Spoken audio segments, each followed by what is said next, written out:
Pakita lang namin yung kadena mo ha. Sa paa. Pakita mo nga. Pakita ko po, ito po isa. Isang 17 anyos na si Reniel na ngayon ay nakakadena dito sa kanilang tahanan. Ito ay isa na namang biktima ng pambubuli sa paaralan. Bali ilang taon na siyang ganyan? Ano po, 2 years. Para pong nagbago siya nung siya nabuli sa school, nakasaksak siya. Ang isang estudyante na dapat ngayon ay nasa paaralan pero makikita natin na nandito siya sa isang sulok ng 4 na dingding at nagkukulong. Nung lumabas, iba na po, parang ayaw niya na laging nakikihadubilo sa amin. Iba na po yung nakikilos niya. Yung pag po, nagbabato siya sa labas. Isang mabait na anak, mapagmahal at maalalahanin. Yan kung ilarawan ng ina si Reniel. Sa akin po, masakit po talaga, sir. Kasi normal naman po yun. Tapos ganyan, nakikita kong ganyan. Nagigit nga po ko sa ibang mga binata. Kasi po, nagagawa nila yung mga gusto nilang gawin. Pero yung anak ko, nakaganyan lang sa loob ng bahay. Saan nakatali yung kadena na yan? Isa po sa kahoy. Sa kahoy nga po kahoy. Ba't nagkaganyan ka? Baka po sumakit yung utak ko po. Ayun nga po, matulungan po. Matulungan po kami. Kasi wala rin naman po kaming wala rin naman po kaming magagawa. At si Papa po nagbubuti lang po. At ito nga pala si Russell, ang panganay niyang kapatid na naglapit sa amin. Kasi ako na rin po yung nagpaparal sa sarili ko Kaya't sama-sama nating alamin ang kwento ng buhay ni Reniel at ng kanyang kapatid na si Russell. Kasalukuyan, nandito kami ngayon sa sa Lucena. Kasi meron kami ditong pupuntahan na bago nating scout. So, ito lang problema namin ngayon. Bali yung ibinigay na address kasi, nandito na kami. Pero, medyo papasok pa daw tong kanila kaya kailangan pa namin tong hanapin. So, nandito kami ngayon sa barangay Ibabang Dupay. Kung daw ako nagkakamali, Ibabang Dupay. At 1:31 PM. So yung contact natin hindi sumasagot Pero ipagtanong na lang siguro natin tong ibinigay niyang address. Tapos hanapin na lang natin. And then yun, tingnan natin yung sitwasyon nung nilalapit nila kung makakatulong ba tayo. So tara, hanapin na lang muna natin. Hindi sumasagot tinatawagan namin. So, tara, hanapin natin, magtanong-tanong tayo dyan. At dito ngay nakapagtanong na si Rans at si Mac dito sa isang barbero. At malinaw naman niyang itinuro kung saan ang tamang lokasyon na kinakailangan naming puntahan ngayong araw. Alright guys, so ngayon nandito na tayo sa mismong location at nahanap naman natin. So ito pala ay para siyang squatter, para tingnan mo yung mga bahay yan. Yan, para siyang alam mo yun, yung parang mga abandonado na mga dating gusali siguro to, tapos ginawa ng tahanan ng mga tao dito. Alright, so dito na tayo. Papasok na tayo dito sa area nila. So ito yung kapatid mo? Kapatid mo siya? Ano pangalan mo? Basel po. Russell. So ano tong area nyo na to? Parang mga dating gusali na abandonado yung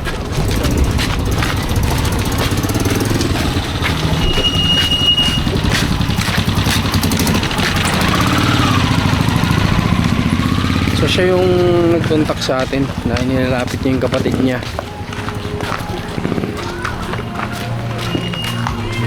At nang makarating nga kami dito sa looban, base sa nakikita ng mga mata ko, ang lokasyon o kinatitirikan ng tahanan nila Russell ay isang squatter area.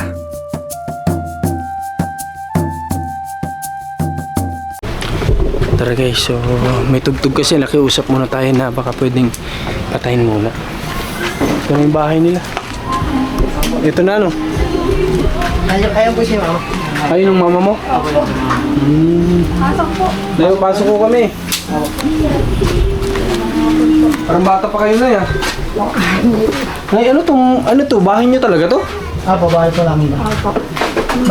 Bakit yung iba dyan parang mga gusali sila na dating abandonado na Ay, kung mapapansin niyo po dito, parang yun po kasi dating sabungan. Opo, yung mga bahay po ng manukan po ba, ginawa nilang Yung mga ano po ba ng manok, mga raweda, ginawa po nilang bahay.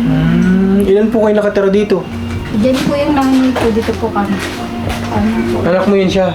Pangalan. Pangalan. Ilan ba anak mo? Walo. Dami! Walo nga, sir. Pasok po kayo. 8. Nasaan sila lahat? Napasok po. Lahat sila nag-aaral. Ay, yung isa ko lang pong may mental na health. Ang hindi. Ang hindi. Sige, tara, tingnan natin siya. Nasaan siya? Ilag po. Saan? Eh sir, hindi po yun nakaalis. Ay, ito, dito. Opo. Anong pangalan niya? Ayun po. Ano po, Rainiel. Rainiel! Magandang hapon, Rainiel! At dito ngay nadatna namin si Rainiel na mag-isa lang at tila malalim ang iniisip dito sa kanyang nagsisilbing kwarto. Mahina at namamayat na katawan ang napansin ko kaagad dito kay Rainiel. Rainiel, ilang taong ka na? Ha? Po, 16. 16 ka na? Opo. Tama yung sinasabi niya, Nay? Hindi, 70 na po. Oh, 17 ka na! Na ano. Nag-birthday ka na pala eh. Opo. Nay, balita ko, sabi ng kapatid niya, nakakadena siya. Opo, kasi po, hindi po sana siya nakaganyan. Eh, kaya lang po, nakatatlong beses na po siya kasing umalis. Nalayo po siya. Dati po dito lang sa aming lugar. Ngayon po nakakapunta na siya sa malayo. Kagaya po nung huli, Chaong. Ay, ang layo. Opo, nahirapan po kaming maghanap.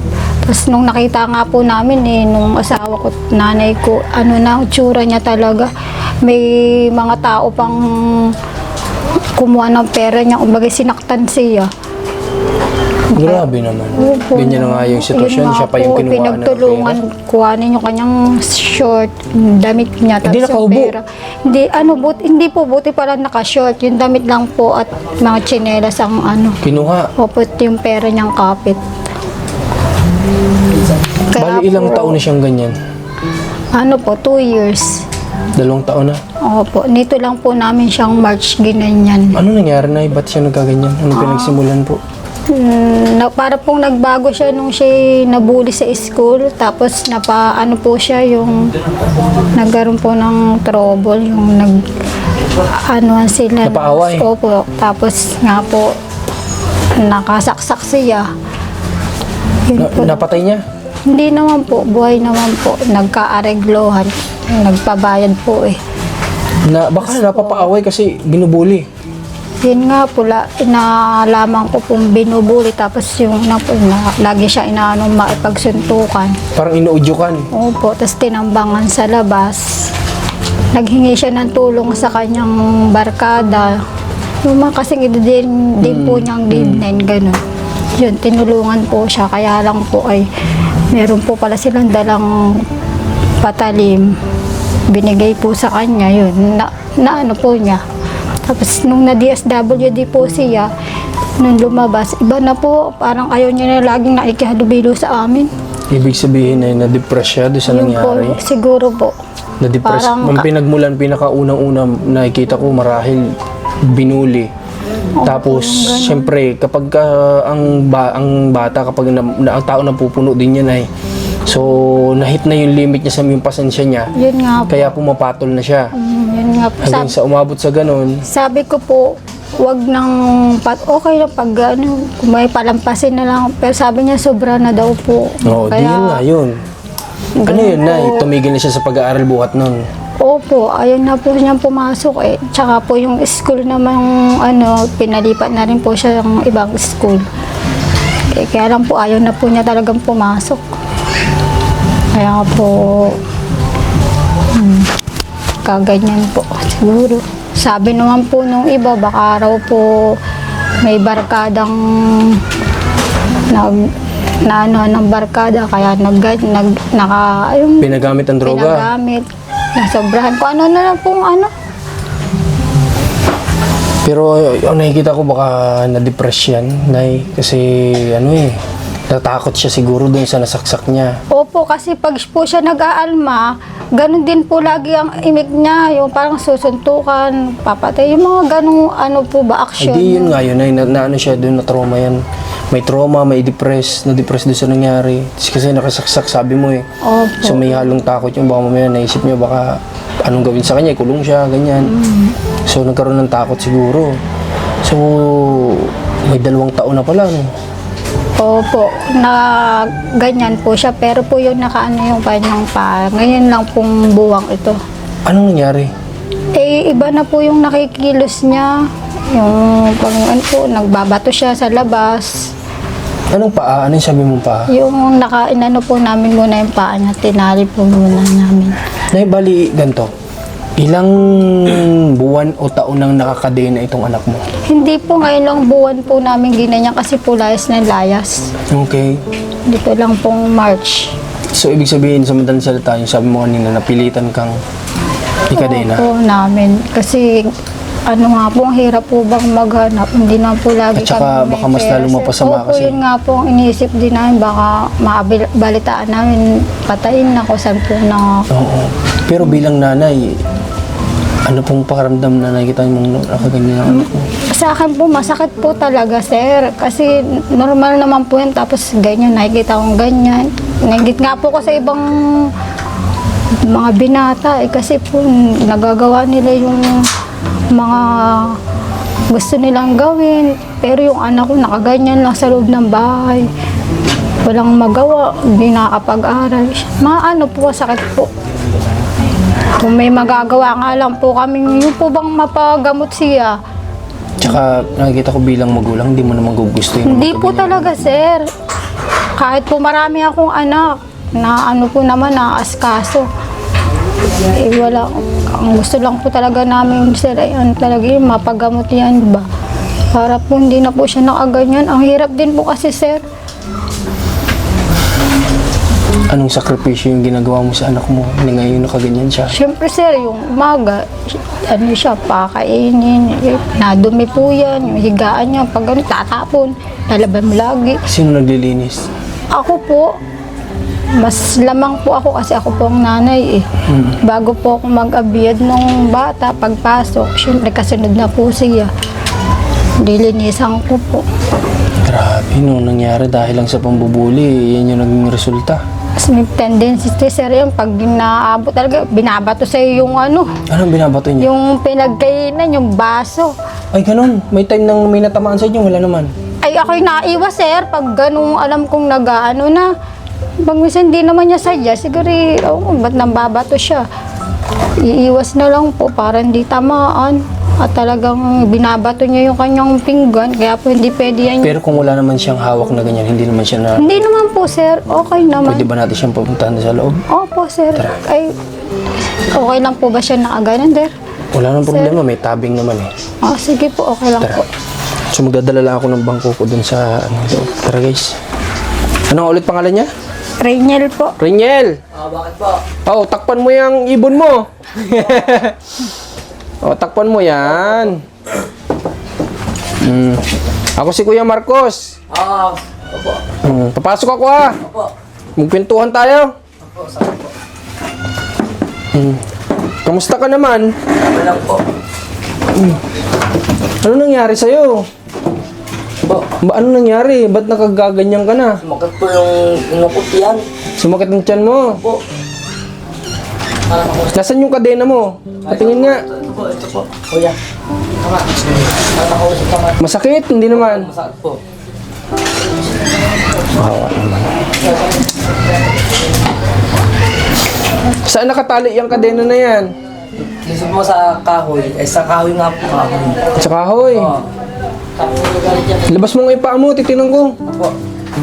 Pakita lang namin yung kadena mo ha, sa paa. Opo. Pakita mo nga. Pakita ko po. Ito po. Ito. Bibitawan ko po. Grabe. Baka babakat na yan dyan sa balat mo. Sugat na yata yung balat mo. Opo. Inaalis naman daw yata. Alisin ko yan. Baka po bukas.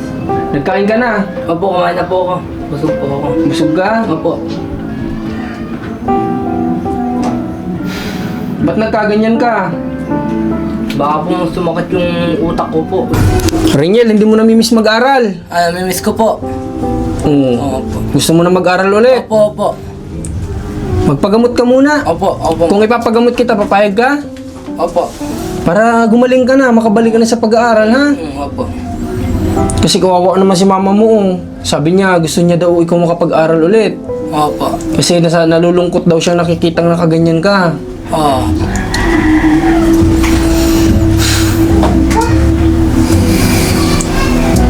Eh, hindi ka naman dati gumamit ng pinagbabawal na gamot. Opo, hindi po. Hindi naman. Oo. Na-depress ka lang siguro. Na-stress, ano? Opo.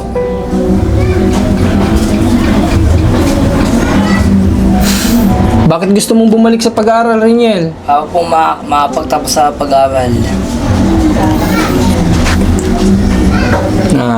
Naawa ko pag may nakikita akong gantong nakakadena na hindi dapat sila nasa gantong sitwasyon. Okay ka lang dito sa tinutulugan mo? Opo, dito po ako tulog. Okay ka lang dito? Opo. Patawarin niyo po ako ganun po. Ha? Sorry po, sorry. Sorry. Opo. Patawarin dahil, bakit? Kasi tumakit lang po yung ulo ko.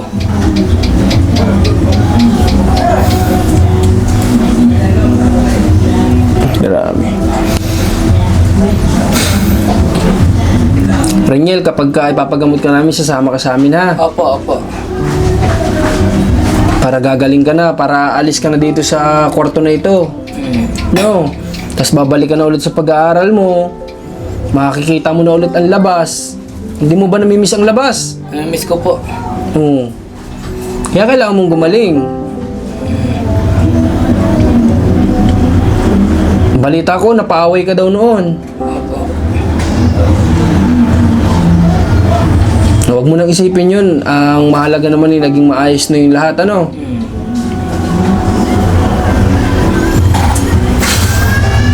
Hindi ba mabigat yung kadena mo sa paa? Hindi naman po. Galit ka ba kaya mama mo't kinakadena ka? Hindi nga. Hindi. Opo, mahal ko po ang pamilya ko, mahal ko po. Sisisi na ba yan po? Nagsisisi ka? Opo, magsisisi. Anong pinagsisisihan mo? Bakit Mga tao. bakit ka nagsisisi? Baka po ma-infection.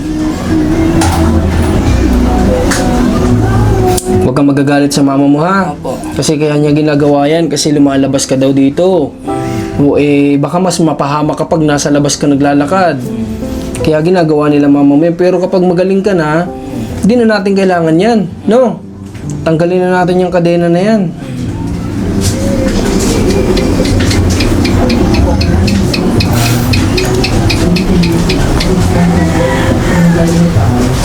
Grabe na. Sino nagpapaligo sa'yo?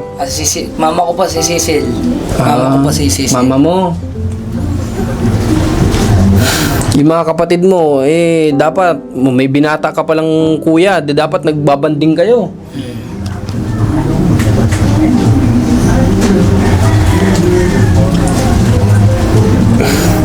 Kaninong kwarto ito dati?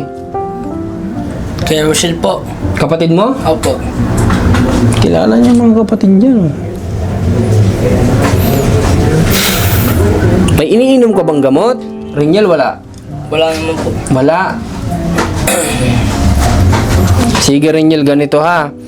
Pagbalik ko dito, dadalhin ka namin sa yung check up, magche-check up lang sa'yo, ha? Opo, opo. Check up lang naman yun, ha?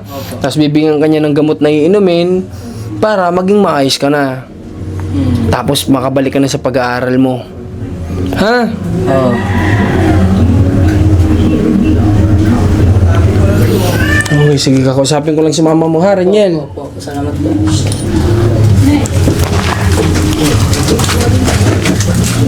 Maraming salamat po. Walang ano naman, Reniel. Salamat po. Nakapasok po kayo. Sige. Chuchu, babayan ko po na yan. So, bali siya pala, nanay, ay ano?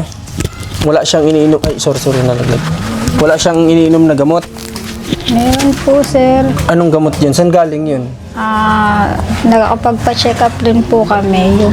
Sa doktor din po. Sa psychiatrist yan? Opo, psychiatrist. Saang psychiatrist? Kay Dr. Flores po ang pangalan niya. Dario Flores? Anong sabi niya? Ganon din po, yung depressed. Tapos pinano siya nung gamot na pampakalma. Gano'n nakatagal siya na nabigyan ng gamot? Kailan yan? Simula po nung 16 siya, 7. Simula nung 16 years old, ngayon ay 17 na siya. So, isang taon na siya nagtitake ng gamot. Dire-diretso ba yun? Opo naman. So, ibig sabihin na dapat kasi 6 months lang ang gamot. Tapos, dapat bumabalik tayo sa doktor para sabihin natin kung hindi umiepekto para mapalitan nila yon. Opo, ano naman po, nakapalit na po kami ngayon. Nakapagpalit na ng gamot? Opo, ano na rin po siya eh. Nabot na po siya na 17. Kaya So, Nay, napalitan na po isa lang ng po ang magiging solusyon natin kasi ang doktor din po na pinagdadalhan ko sa mga tinutulungan ko si Dr. Dario Flores. Opo. Kung saan kayo pumunta. So, Nay, sa nakikita ko kailangan ni Rainiel ng turok. Kung hindi na po siya kaya sa gamot, Nay, is turok po yung kailangan niya. Para maging maayos po siya. Yun nga po, nagtataka rin kami. May gamot naman po siya. Pero hindi umuokay, di ba? Hindi gumagaling. Opo, yun nga, So, Nay, yung isang taon po, napakatagal na nun para sa pagtitake niya ng gamot. yun nga, sir. Dapat po na within 6 months lang. Kung hindi, dapat ma-inject ka na. Sige na, ganito gagawin po natin. Dadalhin ulit natin siya kay Dr. Dario Flores, pero this time, papa-inject na po natin siya, no? Para po siya ay gumaling na ng tuluyan. Dito po ba, Nay? Saan po ang barangay nyo dito? Doon pa po sa may likod ng SM. Doon sa likod ng SM. Sa may Walang San problema, Antonio pupuntahan natin yun at kukuha tayo ng ambulansya doon sa kanila. Paano nyo siya dinala dati sa ospital? Anong ano nyo? Kami po ng kapatid ko, naka-tricycle. At yung tricycle nyo lang, sumama siya? Opo, nakasumama po siya. Kung sakaling magsiservice lang tayo, kukuha lang tayo ng service, sasama siya? Opo, sasama Okay naman pala po eh. siya. Hindi na po kami kumuha ng... Okay, hindi na natin kailangan pala. Baka mas matrigger pa siya kung may Opo, yun ambulansya. nga po. Naisip rin namin po namin, kaya hindi na po kami humingi ng tulong sa barangay. Eh, baka nga po lalong hindi sumama pag ibang... Sige, ganun na lang gagawin natin. Okay, so... grabe no. So, Nay, ito siya, kinakausap naman siya ng mga kapatid. May time pong kinakausap, kaya na po may time din po siyang ayaw niya makipag-usap, nagagalit siya. Kaya hindi, kahit po gusto siyang kausapin, hindi po siya nakipag-usap ng matagal. Basta yung tatanungin mo lang kumusta, kumain yun, nasagot naman po. Pero yung matagal na istorya po, hindi po eh. Nagagalit, sasabihin eh, umalis ka dyan, gano'n. Ang ganun. Pinapalis niya po yung mga kapatid niya. Pero nauunawa naman ng mga kapatid. Nauunawa naman. Opo, unawa naman ng mga kapatid niya. Nay, matanong ko lang. Sino po, may asawa po kayo? Opo, Nasaan po siya ngayon? naglabas po eh. May trabaho siya? Yung pag po walang construction, mimili po siya ng kalakal. Okay. Ikaw, ano naman ang ano mo? Housewife ka. So sa madaling salita, nagpo-provide lang sa pang-araw-araw niyo yung husband mo na ang trabaho ay pagka-construction at pangangalakal. Opo. Sumasapat yung kinikita ng mister mo para sa inyo. Ang dami niyo mong anak. Awa ng Diyos. Tsaka po, nandyan po ang nanay ko pag wala po kami yun. Binibigyan po kami ng nanay ko. Ba't anong trabaho ni nanay? Dati po siya naglalabada. Ngayon, Wala na. pensyon. Opo, yung ganun. Ng tatay ko po. Okay. Tapos may kapatid naman po kung binata pa. Yun, natulong po sa nanay ko. Ay di, nabibigyan din po niya ako. Okay. So, ang mga anak mo, ano ang pinakambunso? 2 years old po. 2 years old. Ang pinakapanganay mo yung kanina. Opo. Ilang taon siya? Pa 22 po. 22. Si 23 Rainiel, po. pang ilan siya? Pang 3. Pang 3 sa magkakapatid. Okay. So, buti na lang kahit papaano na isusurvive niyo yung pag-aaral ng mga anak mo, no? Nga po. Kasi importante yung edukasyon sa mga bata. Makapagtapos Kahit sila. po mahirap, basta makapag-aral, makatapos. Tama po yun, Nay. Grabe, itong area nila, Kami nga, ako'y pinapaalis na rin dito, kaya lang po hindi matuloy kasi nga po mag-election. kanino bang bahay ito talaga? Amin po, yung lupa po, hindi sa amin. Okay. Pero sino nagpatirik nitong bahay na to? Sinong nagpagawa? Ang magulang ko po, yung nanay at tatay ko po. Nanay, tatay mo, nagpagawa nito talaga. Dahil hindi nyo sarili yung lupa, pinaalis kayo. Opo, pinapalis na po kami.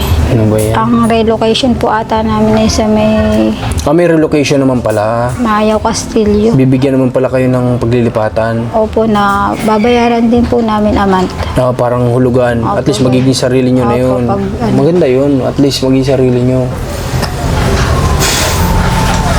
Nay, gusto din nakikita ko sa anak mo. Gusto niya rin gumaling kahit nasa ganyan siyang Opo, sitwasyon. kahit nasa ganyan. Isipin mo na pag sabi siya ng ganun, no? Sabi nga niya, pasensya na. Nakakausap naman po pag may taong nangangamusta. Nagkipag-usap naman po siya.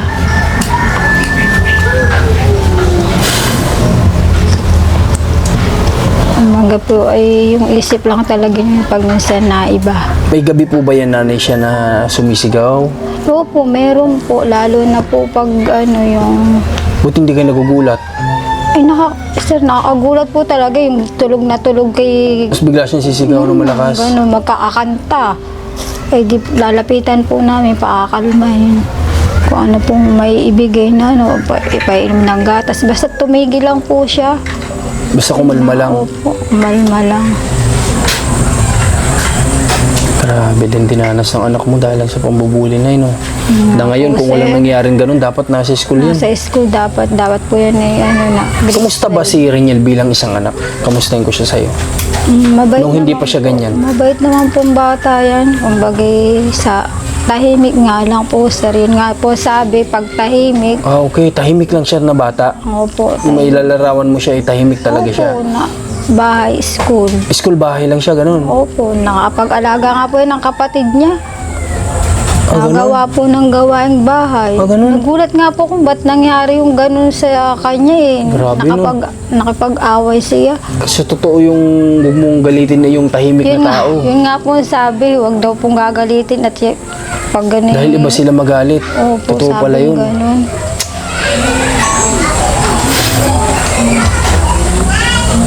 Okay, so Nay, papasalamat din tayo doon sa anak mong panganay. Inutusan mo ba siya mag-message sa amin o siya ang nagkusa? Siya po nagkusa at naawa na rin po siguro sa kapatid niya. Naawa Kaya na. po sabi mo, meron akong kumbagi kayo po sinusubaybay ang vlogger. Humingi mama ko ng tulong. Eh di saan para po sa akin, ay ano yan, totoo. Kumbagi masaya para sa akin kasi kung ano, matutulungan tayo. Ang totoo talagang yung sinasabi mo, oh mama, marami na natulungan nito. Sabi ng gano'n, sinusubaybayan ko sabi ko sa akin. Nagulat nga po ako, sabi, mama, pupunta dito yung vlogger na ano, nakausap ko. Sabi ng gano'n. Bigis. Nasaan na siya? Si ano? Russell. Tawagin mo si Russell. Toy! Toy! Tawag ka! So, siguro... halika, Russell. Mag-aaral ka pa ba, Russell? Ako. Anong ano ka na ngayon? Second year po. Second year high school? Hindi, college po. Oo, college ka na. Anong kinukuha mo? Ano po, yung BTBT ed po. Sino nagpapaaral sa'yo? Sila nga po. Oo, grabe. Pinagsisikapan kayo ng magulang yung mga pagtapos lahat. May mga maliliit ka pang kapatid. Ano naisipan mo at nilapit mo yung kapatid mo sa amin? Ano po, para po, yun nga po, matulungan po kami. Kasi wala rin naman po kaming ano eh. Wala rin naman po kaming magagawa at si Papa po nagbubuti lang po. And si Mama naman po nasa bahay lang po. Eh, hindi po namin kayang sabay-sabay yung mga gastos dito. Kaya nagbaka sakali po ako ilapit sa inyo. Kasi ako na rin po yung nagpaparal sa sarili ko eh. Ganun? Nagtatrabaho po ako. Saan ka nagtatrabaho? Nagpa-part-time po ako dyan sa bakery sa executive. Wow, kumbaga may supportan nila mama mo pero tinutulungan mo rin sila. Ikaw pala nagpapaaral sa sarili mo. Ilang taon ba yung pinag-aaralan mo? 4 years po. Kayang-kaya mo yan. Ganyan talaga, malam mo, ikaw pag-asa nila mama mo kung nakatapos ka. Kasi ikaw panti yung panganay. Ikaw na yung breadwinner nila dito. Ano bang pangarap mo pag nakapagtapos ka? Ay, hindi. Hindi mo pa masabi. Hindi ko masabi. Kasi hindi natin hawak yung pwedeng mangyari, no? Ano bang plano mo? Pero ano bang gusto mo? Mag-abroad o dito sa Pilipinas magtrabaho? Yun na nga po. Abroad. Ano po masasabi natin? Kasi po, kung masyado kang plano ng plano, baka biglang hindi yung Kung di mo tabad, madidisappoint ka. So, mas mabuti na yung on the spot. Kaya sumasabay na lang din po ako kung ano po mangyayari. tama. Hindi po basta kung ano po yung ngayon, hindi yun po yung gagawin ko ngayon. Tama.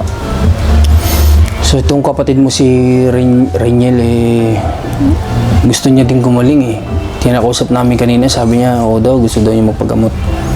So tutulong kami sa inyo na siya ay mapagamot ulit natin kay Dr. Dario, pero sabi nga ni mama mo, doon niya siya dati dinala, pero ngayon babaguhin natin, papaturukan natin siya. Kasi yung gamot hindi na tumatalab sa kanya yun. O kasi isipin mo, 1 taong niyang tinitake, wala nagbabago. So kailangan nating paturukan siya, ha? Salamat Russell at hindi ka nagdalawang isip ilapit yung kapatid mo. Tsaka proud ako sa'yo. Nag-aaral ka sa likod ng sitwasyon ng buhay niyo na pinipilit mo mag-aaral ng kolehiyo. Ha? Kaya tularan niyo si tinutulungan yung sarili makapagtapos, hindi lang inaasa sa magulang. Okay, sige. Babalik kami dito. Hindi ko lang din masabi yung araw eksakto, pero babalik ako. Ha? At ipagamot natin siya. Ha? Sana kung matimingan namin na bakante ka para masamahan mo kami. Oo po, sige po. Kasi dapat, ngayon, nag-absent lang po ako ngayon. Ngayon po kasi ang namin, first day of class po namin ngayon. Ngayon? Opo, nag-absent lang po ako ngayon. Bakit nag-absent ka? Nagkataon ba na pumunta kami ditong absent ka o umabsent ka dahil pupunta kami? Nagkataon? Parang rin po, parang nagkataon lang po. Nagkataon. Buti na lang din pala at nagkataon Tapos kasi. nag-message po kayo, di okay. Kasi kung nagkataon na tayo ay nagkausap at nasa school ka, Oo nga po. wala sa aming sasalubong sa labas Opo. kanina, di ba? Ay, pwede naman po. Pwede po umuwi sa patangali. Pero okay na yun. At least first day pa lang naman yata. Oo, first day pa lang naman po. Sige, galingan mo sa pag-aaral mo, ha? Okay, so ngayon magdagdag kami magbigay ako ng pandagdag niyo sa panggastos niyo.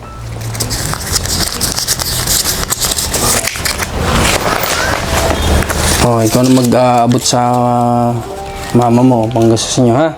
Sige, masalamat po. Sige, wish ko sana huwag kang panghinaan ng loob sa mo. Kasi naka-second year ka na, natapos mo na yung first year, Basta iwasan mo lang din yung, alam mo naman yun, yung circle ng mga barkada. Huwag ka sumama dun sa alam mo mapapasama ka. Parang nangyari sa kapatid mo. Binigyan pa ng patalim imbis na huwag sanang i-tolerate yung mangyayari, pero ganun pa yung ginawa. So sana may iwasan mo din yun, ha? Kasi mahirap kapag ganun, sayang yung pinagpaguran mo. Okay, sige Nay. Sa ngayon po Nay, salamat at nakakabisita kami dito sa bahay niyo, ha? Opo, sige. At sa susunod, pagsikapan nating mapagaling to si Reniel para bumalik sa pag-aaral. Opo, sir. Anong year na dapat siya? Graduating po sa Grade 12. Nang? grade 12. Uy. Senior high. Sayang. Pero kapag bumalik siya ng pag-aaral, ano pa lang siya? Grade 9 po. Grade 9. Okay na rin. 9, 10, 11, 12. O kunting taon na lang, makakatapos na. Okay, sige. At pupunta na din muna kami. At kayo lang talaga yung sadya namin ngayong araw. Hinanap ko yung conversation natin dati. Buti naman. Medyo matagal na rin. Matagal na kasi. Buti na lang. Nahanap ko pa rin. Kasi sabi ko, tinatandaan ko may lumapit sa amin sa Lucena. Hindi pwedeng hindi mapuntahan. Dapat noon pa. Kaso nga lang, pupunta kami ng norte. Ayaw ko namang pupunta ako dito tapos mawawala kami ng matagal. Gusto ko kung ang problema ay urgent, mabalikan agad namin. Kaya ngayon lang ako nakapunta dito. So ngayon na full time naman na kami dito sa South. So kasi kasuhin natin kapatid mo, ha? Maraming salamat. Sige, salamat din Nay, ha? Sige po. Sir, Sige. maraming Salamat sa po God bless sa salamat. inyo. Kunin ko na yung microphone, Nay. Ay, ito. Sige. So, papaalam din tayo kay Reniel. Reniel, Salamat po. pupunta na kami, ha? Opo. Ayos na po. Ayos na. Alam po, paalam po. Magpapagamot ka, ha? Sumasama naman daw si Reniel, hindi naman daw mahirap isama. Di ba, Nay? Hindi naman siya mahirap isama, di ba? Hindi siya nagwawala, hindi siya kailangan purasahin. Okay, maganda yun. Goods yun. Para mapagamot siya.